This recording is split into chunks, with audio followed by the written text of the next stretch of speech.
What's up guys, welcome to today's video. My name is Vihan Fernando and today we are going to talk about gear. That's right guys, gear. I'm sure everyone's getting hyped up right now. Anyways, on a side note, why am I wearing a sweater today? Well, it's Winnipeg. Yesterday was 14 degrees, bright and sunny, a beautiful day, but today it's like 4 degrees outside and it's pouring rain, it's dark and wet. You might see it right there. Anyways, let's hit that intro and start talking about what gear you need to start out as a photographer, to start working as a photographer. Alright?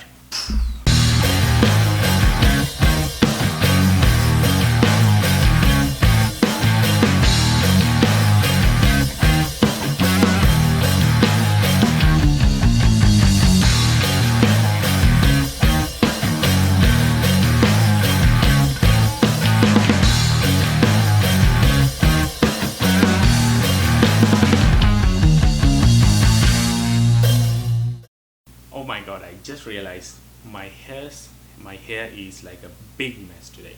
Well, it's been a mess every day, but it looks messier today.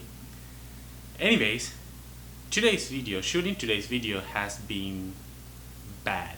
My tripod collapsed twice, I lost focus twice, and for some reason my camera decided to stop recording. And sure, it is recording, but the video clips are not there, so I don't know. Right now everything's fine, I hope so, and let's start talking about what gear you need. First of all, you need a camera. I'm holding a film camera right now because my DSLR. I'm looking at my DSLR. Anyways, it doesn't matter what camera you're going to use. It could be a point and shoot, it could be a DSLR, it could be a mirrorless, you could even shoot in film. Trust me, if you're thinking that film is old school, it is not. I thought so until I realized I came to Winnipeg and started using film. It's pretty popular and actually it's pretty good. You should try out film. Anyways, whatever you are using, you need some sort of camera, and of course I don't recommend you taking a point and shoot to a wedding photography event or a party. I'd say the starting point would be a DSLR. So that's the main thing you need, and next you need a couple of lenses. This is a 7300. You probably won't need this unless you are doing a sports photography shoot. And I've got my 50mm here. This is actually a good choice if you are into portraits and like maybe shooting parties. You can basically shoot anything with this except like long range. Don't try to shoot a guy running 300 meters away with this, but apart from that you should be good. And this is a 1.8 lens. It's got 1.4 as well, I think. And what that means is that there will be a bokeh in your photograph, which means your photos would look exceptionally good rather than just taking a flat image when it comes to shooting people and portraits. So if you are thinking of getting into maybe shooting parties, weddings, I don't know, anything to do with people basically, I'd recommend this lens highly. The usual range that you should probably have if you're using a full frame camera, maybe around 22 to 70 millimeters would be ideal for shooting indoors. But if you are using a crop sensor camera such as what I'm using right now, that's a D5300 from Nikon, you would probably need around 18 to 70. You probably wouldn't even need 70, maybe 55, yeah. 18 to 55, 50 would be great. But the kit lens is 18 to 55 here, but trust me, getting this would just change the game. Okay, the next thing that you do need, you absolutely need, would be a flasher. Trust me, if you use a flasher, it would make your photos look like extremely good. I did do a tutorial maybe 1 year ago, I can't even remember. I'll probably do another one about flashing later on, but for now just know that point it up if there's a surface to reflect, maybe a roof, and just shoot. You can use TTR mode too. That's like automatic mode. You don't have to do anything with the flasher, but it sets itself basically. So these three are the main things that you need if you want to go out and start working as a photographer. And then little by little you need to acquire more gear. But I actually haven't spoken about the most important thing if you are going out and starting to work as a photographer. You may think that this is not a big deal. Well, actually, in some countries it might not, but not be a big deal. But especially here, I know it should be a must that you have one. It's a contract between your client and you. It should explain what you are providing, and the client and you should both sign below. Basically, you can see one right here. So what happens is that you list everything that you provide, and also the client lists the name and everything, and you both sign at the end, and that's it. Why do we need this? Why is it so important? That's because you don't want to cover an event and not get paid for it. And if you don't have a contract, and if you do decide to sue the client and take it to court, you will lose definitely unless you have a contract. You have nothing to prove what you were providing. So if the client says that you said you were providing this and this and this, but you just provided just this, you are done. So you will be scammed. They will take the photos and they will not pay you, and that's it. But I know for sure back in my country I never used it. I've done events there a lot.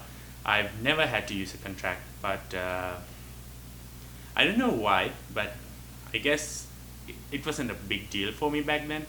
But here, I think it would be great to use one. Okay, so you can make a contract yourself, and maybe when you start getting bigger and bigger, you can consult a lawyer and make a proper contract. All right, let's go to number 3. Yeah, I'm still here. Well, I just remembered that before we go to the third set of things that you do require, I need to say that what I meant when I was talking about the contract that I did not need it in my country and that I might need it here, what I meant was that back in my country, even though I did a lot of events, I didn't think much about getting scammed, and it was a part-time job, and to be honest, I didn't know much about contracts either. So what I mean back there is that I know about the photography, and I know what can happen, and I guess I just have more knowledge, and so I think it's better to use a contract. So if I go back to my country and do a shoot again, I would still be using a contract. So don't take it in the wrong way. That's it. All right, let's discuss the next things that you need when you, not me, it's you, what you need when you go out and start shooting. All right. Okay, so the next thing that you do need when you are going out is to always carry duplicates. Memory chips, batteries, cameras, whatever you have, just take everything with you. And if you just have one memory chip, always buy at least 2 or 3, because there's always a chance that you might run out of space. Mainly because if you shoot in RAW, you should know that a file is at least 24 MB. So always have extra memory chips, and always carry extra batteries, because you may never know when you would run out. At least have 2 batteries would be a great idea. And then later on, it's not necessary, you can always change the battery. So later on, you can buy a battery grip. Oh my god, my memory is so bad.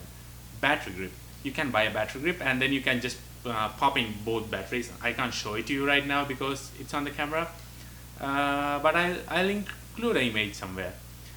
So you can add both the batteries in, and then you don't have to keep changing the batteries. It's automatic. So basically that's it. And also for now, as soon as you're starting out, one camera is more than enough, but later on you can always, it's a good idea to get like a duplicate camera. For example, let's say you got, like me, you have a D5300 or something, and later on you buy a full frame camera, D610, 750, 810, 800, anything. So always carry your D5300 with you as well. What I mean is carry your old camera with you when you buy a new camera, so if something happens to your new camera, you have your old camera.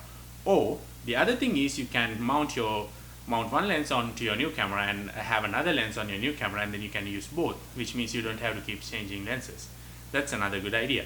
So always try to have duplicates of almost everything. I guess that's it for duplicates. And apart from that, what you always need to have is carry a pen with you, because when it comes to signing contracts and stuff, your client may or may not have one. So always, always carry a pen with you. And also, it's a good idea if you are going for a long event, it's a good idea to always carry a water bottle, and also maybe some what's it called, some medicine, painkillers, or Tylenol, for example, so that if you get a headache, a migraine or something, you always have something in hand, like medicine in hand, so that your event doesn't get ruined and you don't end up having a bad day. Those are like essentials that you need to carry. And also I'd recommend carrying some of the lens wipes, I mean the wet tissues, they're called lens wipes, so that you can always clean up your lens. And if they are not available, you can always carry microfiber clothes and maybe some cleaning liquid as well. What else? I guess that's basically what you need. As you develop, of course, if you will find what your interests are. If you are doing more outdoor shoots and mainly portraits and stuff where you are near to the subject, you can always get reflectors. You can hold it to the sun and get the nice natural light. And there are many things you can upgrade to, but for now these are like the basic things that you need for you to start out. So always remember, have duplicates. More memory chips the better, more batteries the better. Oh, I almost forgot. Always carry your chargers, because let's say you have 2 batteries and you're using one. So if that one dies, you can switch to your second battery and plug the first battery in. So if your second battery died, your first battery should have at least some juice left. So always carry your chargers. And also, if you have a limited number of memory chips, it's a good idea to carry your laptop with you, so that you can back it up and then reuse the memory chip after you format it. That's also a good idea. It takes time, of course, and it's not practical. But then again, if you don't have another memory chip and you suddenly have to do an event today or tomorrow, and you need a solution, I think that's the best thing to do. Yeah, and also try to carry maybe a power cord. It's not exactly necessary, but if unless you are using lights, using portable plug-in lights, actually it's not necessary. So I think that's basically it on what you need to carry with you when you go to an event. Apart from that, as far as editing is concerned, I'll probably jump into the PC right now. You can see that I have Premiere Pro and Lightroom. So what am I saying? I'm really stupid today.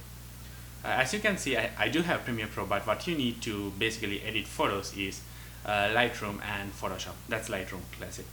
So what I usually do is when I go to event, I always start from Lightroom, because you can edit one and paste to the similar ones, and it makes your workflow easier and faster. And once you do that, you can always bring it into Photoshop and do the bigger editing stuff. So basically, apart from the gear, you need to have some sort of computer or laptop that you can run Lightroom or Photoshop in. And also you should have some basic retouching skills. At least you should know what sliders to change on Lightroom and everything, so that because you can't give out the raw photos to your client, obviously. So those are like the pretty basic things that you need when it comes to working as a photographer. So once you have those, you are good to go. But just because you don't have one thing doesn't mean that you let go of an opportunity. When you are starting out, every chance you get, you should go out there and take some photos. You might mess up, of course. Your First time you won't be your best event, but it won't be your worst either if you go at least a bit prepared. So the best thing is, as soon as you see an opportunity, just go out there, reach out to people, try to get as much events as possible, because the hardest part is reaching out. The hardest part is getting the first few events, because once you get the first few events, people see your photographs, and when they see that they're good, they just rehire you. That's what happened to me when I first started out in my country. I did one event, and from there, the people at that event who attended that event called me, and it just kept growing. So basically, that's what happens. So you just need to reach out and get the first few events, and then you are good to go.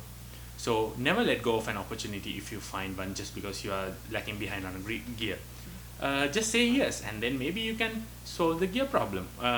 Maybe you can rent one or something. Well, let's say, for example, it's $20 to rent something, some gear that you don't have, and you earn $100 from the event. That's still an $80 profit. So that's better than nothing, better than giving that up. So just because you don't have some equipment, just don't give up on an event. Always take the opportunity, and always say yes, and then think of how you can get it done later on. Yeah. Okay, so I think that's enough of me talking and talking and talking. Even I don't make sense to myself much right now. Okay, so I guess that's it for today. I hope you learned something today, and I hope that you can start out as a photographer and start earning money from it, because it's a waste having all that gear and just staying at home. Just go, reach out, and get some events. Okay, alright, before I start talking stupid things.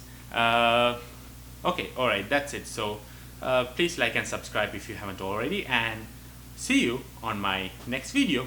Peace out.